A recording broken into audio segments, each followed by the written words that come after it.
Confusion is often described as a deep thought of natural path of learning over something that we know and sometimes things that we know.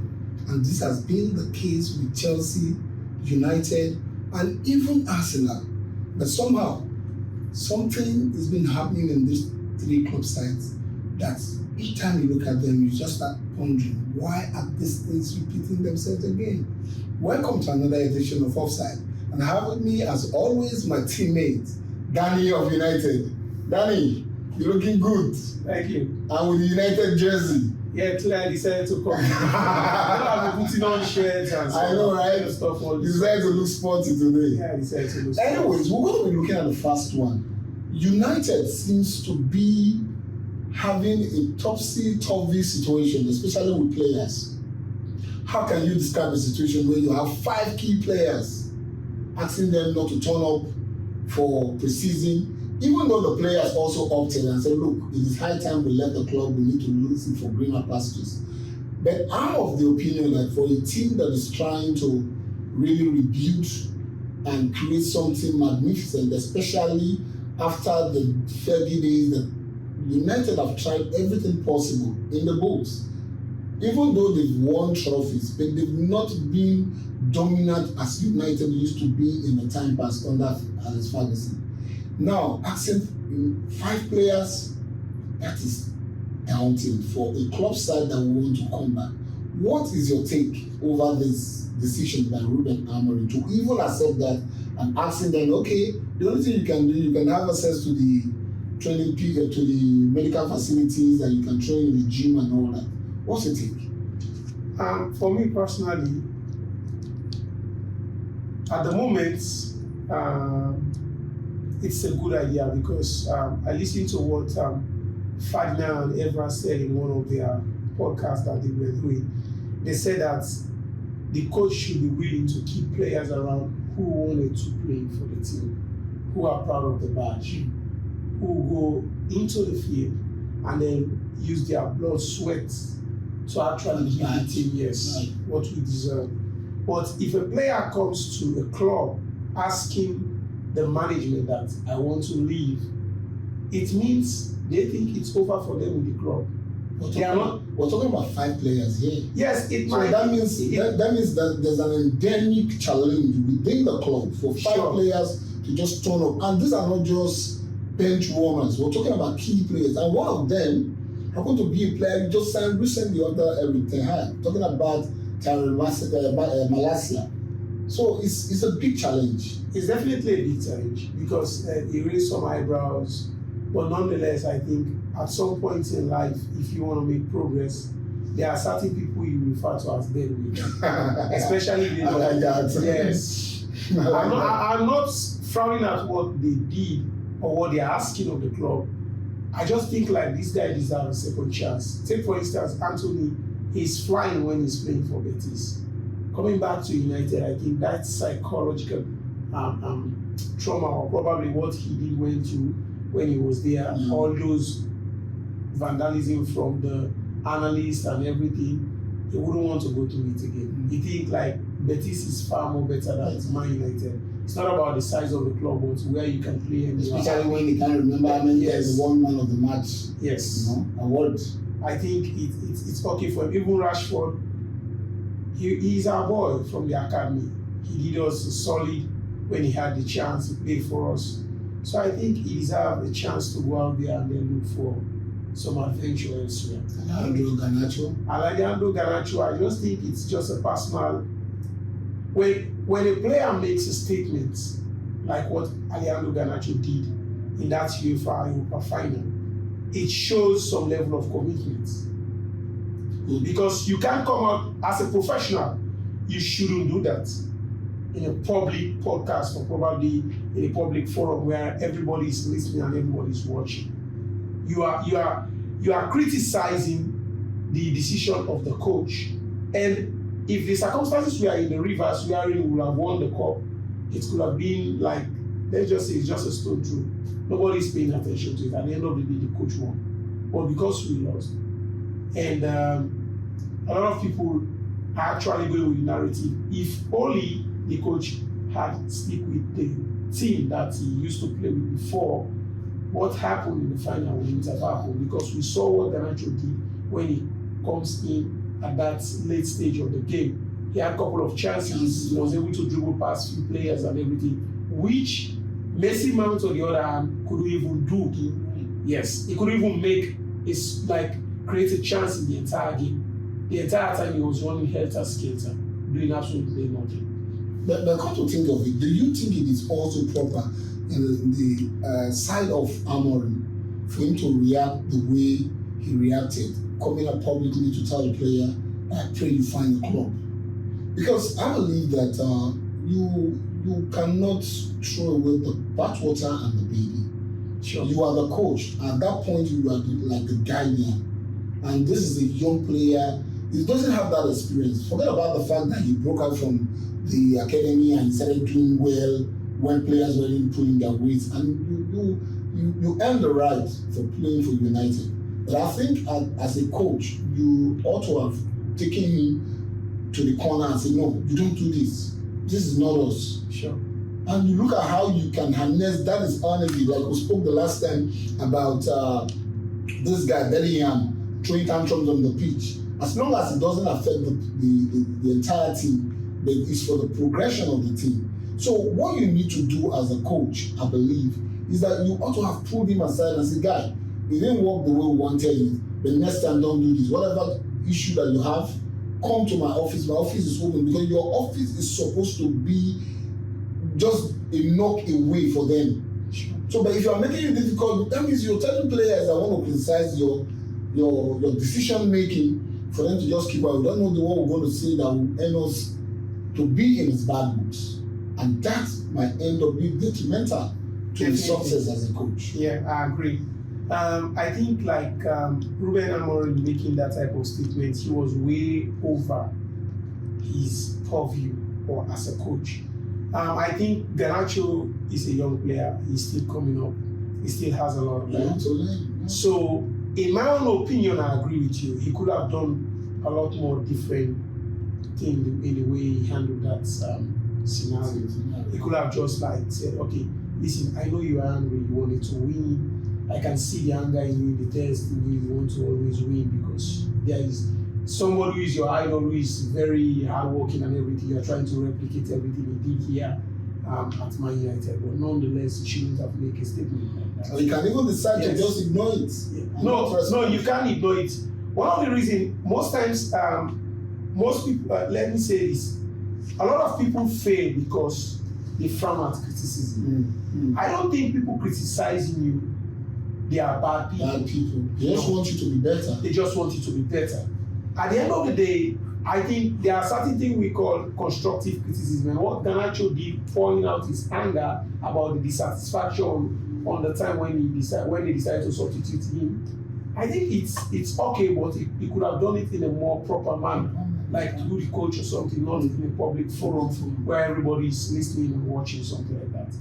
But I think the coach is in a better position to still put Garnacho in a better footing for him to become the player he wants to become in life.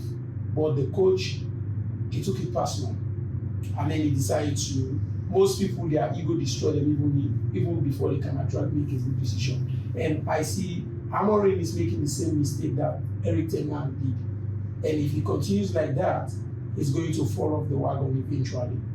And that's going to be very detrimental for the club, just like you said, because a lot of players will be scared to actually pour out their own personal grievances about what is going on. And they are not slaves, it's football, they are professionals just like you. If they are dissatisfied with what you're doing, they should be able to actually look you straight in the face and tell the coach, what you're doing is not good. Because at the end of the day, if you start making biases and everything, or start making those type of decisions, you might start creating camps.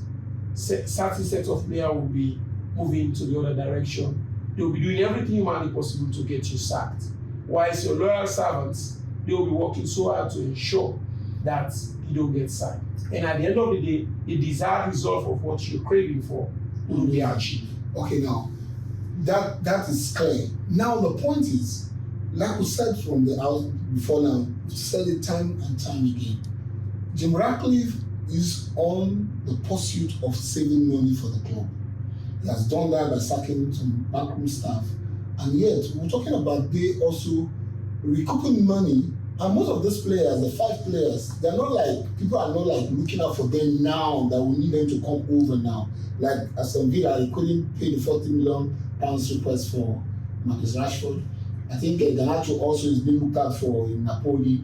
It's just the money that is not been able to agree on a particular price. Now you have 5 players that are willing to give the club, and you're willing to shed off these 5 players, and you are spending marquee money on marquee signing. Since £2.5 million for Matheus Cunha. But do you think that the way they're going about it is the right way, especially taking a shirt, number 10 shirt, worn by Marcus Rashford in 2018 to date, and the guy has not left the club, and you've already torn it to Cunha by saying these are new signings, it's £2.5 million, you're going to be donning the number 10 shirts. That's a very big mistake. I can tell you that. I disagree with it totally. They shouldn't have done that.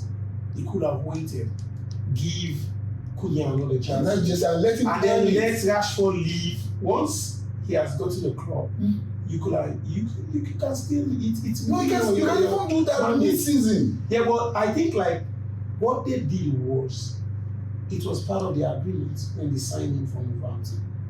And that's the mistake they keep making. They did with Maguire. How can you sign someone from Leicester City and then bring that type of line and then give him a captain number? Because that's promising it to him. And it's going to create some rift within the team. You have done the same to Matheus Cunha. Do you think like Rashford don't have loyal people within the team? They are going to frown at that. And they have every right to frown at that. Mourinho did that to William Gallas when he gave number 13 jersey to Mikel Ballack when the guy moved from, was it Bali or Chelsea? Yes, to Chelsea. And he created that type of rift. And in 2006, he got himself sacked because the camp was divided. What they are doing, the manner in which they are trying to sign these players, I don't think like the person who is handling the negotiation is very poor in negotiating. I can say that outrightly. There are certain things you need to iron out when you're trying to smash up a deal to get a player. Right. You need to be open with them, straight going forward, tell them what they are going to earn and everything. Don't make promises that is going to hinder you. Like it's the most you want to get a player by all means. I think that's very bad. And looking at, let's say, Rashford, I think one of the reasons why the 5 players that asked to leave couldn't find a club up to now is because of their salary. Because even Sancho, Juventus doesn't have a problem paying the 25 million price tag that they placed on him. But they have a problem with his salaries. And that's where the negotiation is going on. Fenerbahce, we are willing to offer him very close to what we are offering, 8.5, but he doesn't want to play for Fenerbahce. He wants to play in a bigger club or something like that. So, and Garnacho, he said he wants to remain in the Premier League. He doesn't want to go out. So hope that Chelsea will come for him. Chelsea, they don't even know. We're talking about Chelsea now. Chelsea are in the trouble waters again. We spoke about confusion because when you are confused is when you don't know what you're doing. Thank you. And you need somebody to help you out. But somehow, you guys have run foul of PSR rules in the time past. Yes. And again, and the trouble waters again for squad depth in the UEFA Cup, the Champions League competition. They also have challenges also in monetary financial filing. Yes, they have. Now that has earned them about 31 million euros. Yes. And now UEFA are saying that look, if you don't work according to the stipulated rules we've given you as a guide, that you are going to run foul to paying as much as 91 million euro. So do you think that something is wrong at Stamford Bridge that somebody has not been able to get correctly? Because you, as a child, you don't do the same thing over and over again. You need that there's an endemic problem with you. So how do you view the issue with Chelsea as a club? Okay, now what I find very disturbing is the fact that when Enzo Maresca came in, one analyst was asking him, say, now, the squad is very big, what are you going to do? He said, I don't need the entire squad, I only need 24 players. Chelsea had at that time 8 goalkeepers, 42 players in total. On loan. They have a lot of players on loan. Yes. On loan. There are some that are not returning to the club. Some you sign that to go for Fana, you sign this, you sign that. There is a whole lot of bunch of confusion. I think the problem with Chelsea is this: they are trying to destabilize or probably disrupt the market in the sense that they don't want their competitors to get good quality players. Yeah. So they are going out to get those players, bringing them in, which they will not be using anytime soon, just to prevent the club from having what they want so that they can be that formidable. And at the same time, they are doing it in the wrong way. Because it's not working for them. Because it's not working. How can you be saying, let's take for instance, you have Joao Pedro, you have Neto, you have Giovanni Queda, that boy from Sporting CP. You have Estivio, the boy from Palmeiras. You also have Noni Madueke. They have Dilap. You have Dilap. You have Nicholas Jackson, Korpama. All these are attackers.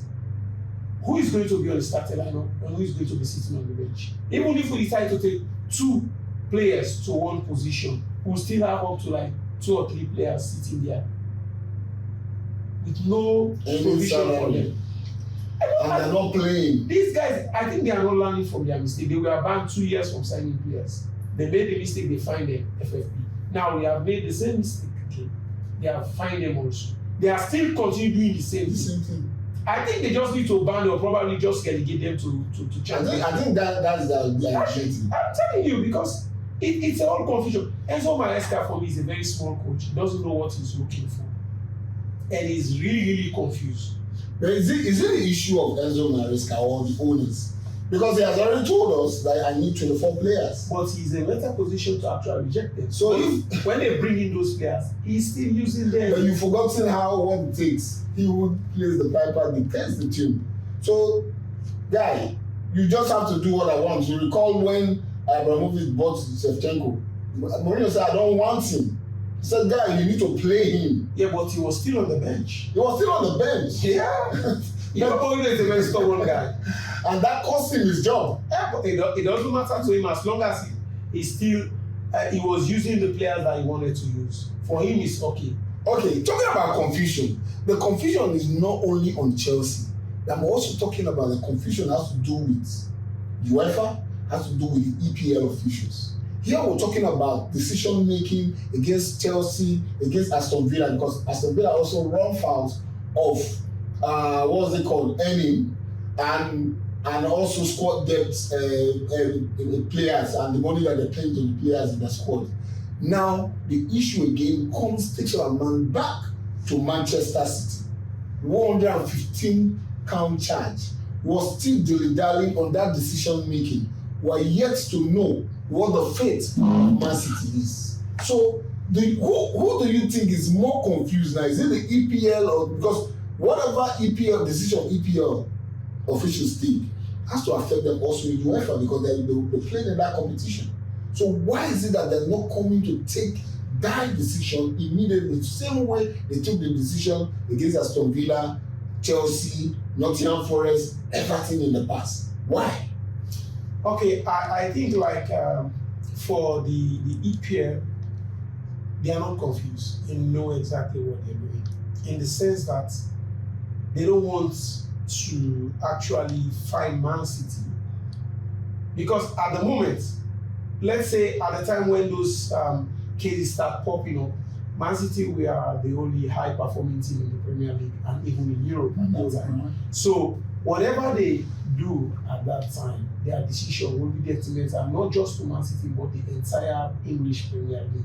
So it seems like they are trying to take their time to just make that decision.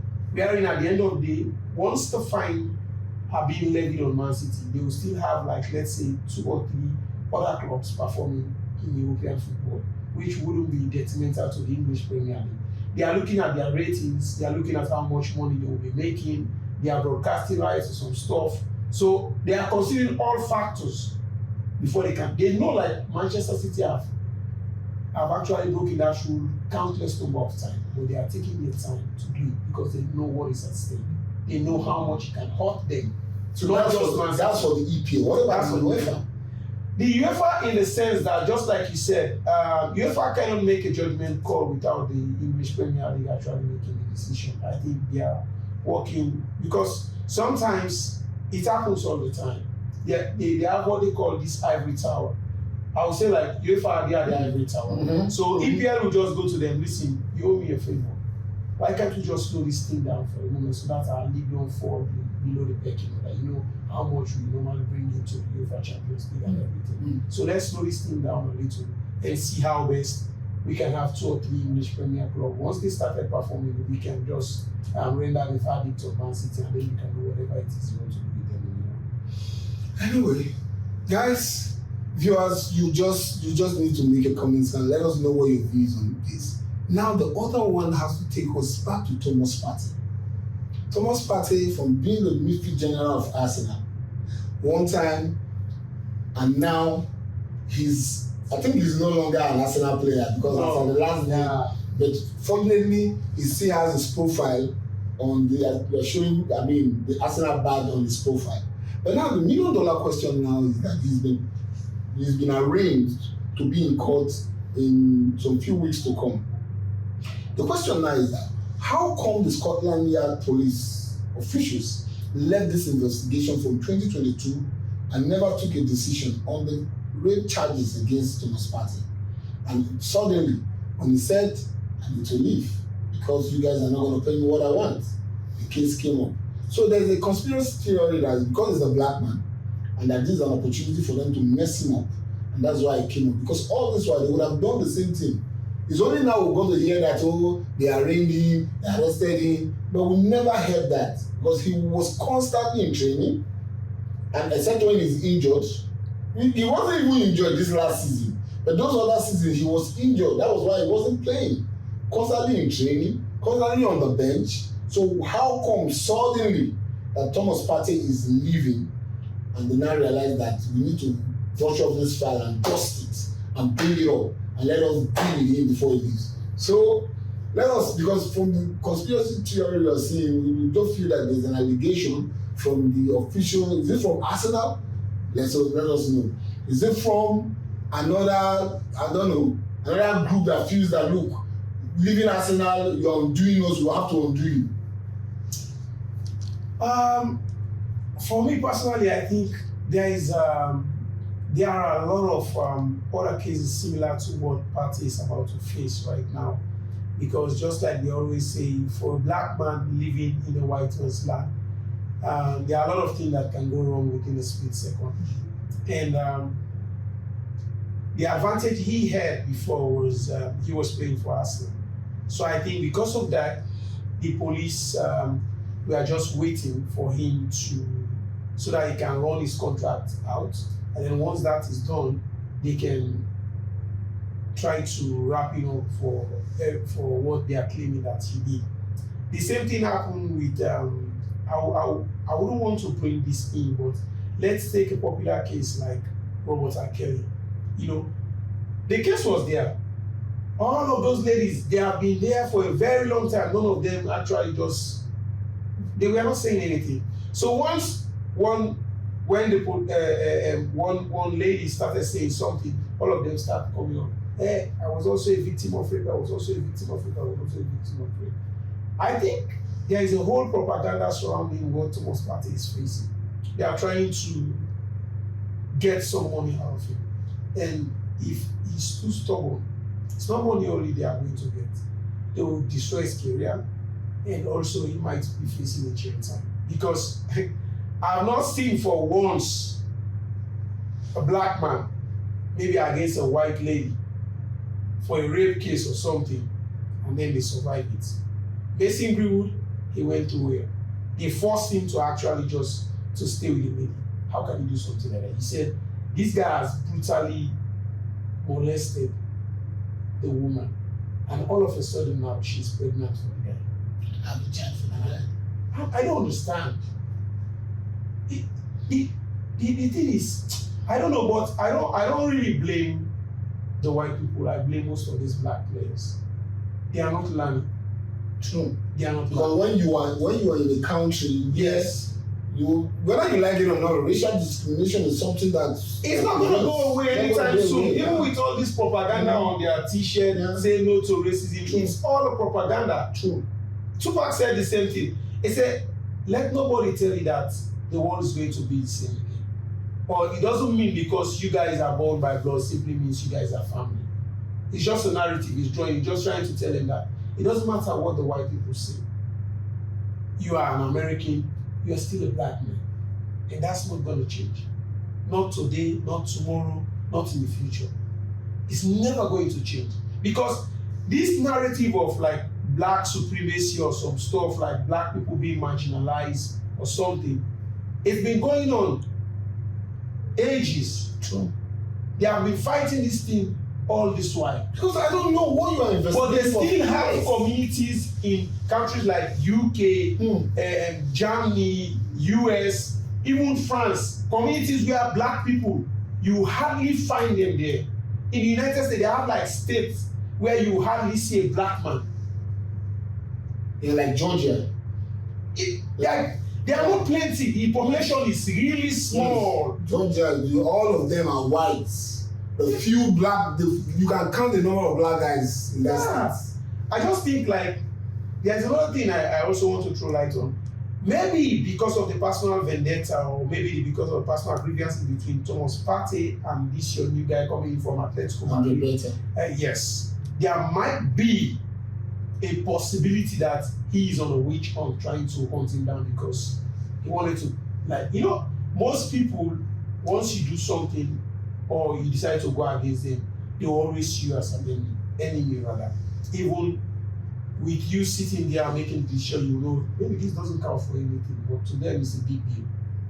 They will come after you every single time they have the opportunity. Because, well, we just hope that Thomas will be able to claim himself, because he said this would give him the opportunity for him to go and claim his name. But my challenge is that for a case that started in 2022, what are you investigating? I'm telling you. That you could not round off in 2022, 2023, 2024. You are now coming 2025 to say now it is now you want. I mean, this is a mistake. If this case was real, not just an allegation, it could have been closed a long time. You have been closed a long time. And they even say, the scholar police say they are still waiting anybody that has any valid. What are you valid after 3 years? What about Adam Johnson? He went to jail for how many years? Is it 8 or 5? Adam Johnson, the guy that used to play, he was a Man City player, he went to Sunderland. He had a rape case now. So, anyways, there were no delays because they had proof of what he did. So if there was a proof because he's a black guy now, let us keep waiting. Some other people will come up. They are going to make the hearing very expensive, so that they will run him through his financials until he will beg for that case to come to an end. Anyway, he's the only one that is going to beg for settlement. This is a learning curve for African players. Yeah, they need to. I think it is high time they began to form a group to start educating African players in Europe. I'm not trying to sound racist, but I was watching one of Tyler Perry's movie. The guy was referring to a white lady that he was dating. He said, listen, we can't go far. The lady asked him why. He said, I want my kids to look like me. It's the same with me. I'm not trying to be racist, but I just want my own kids to look like me. Because it doesn't matter how a black man decided to look like.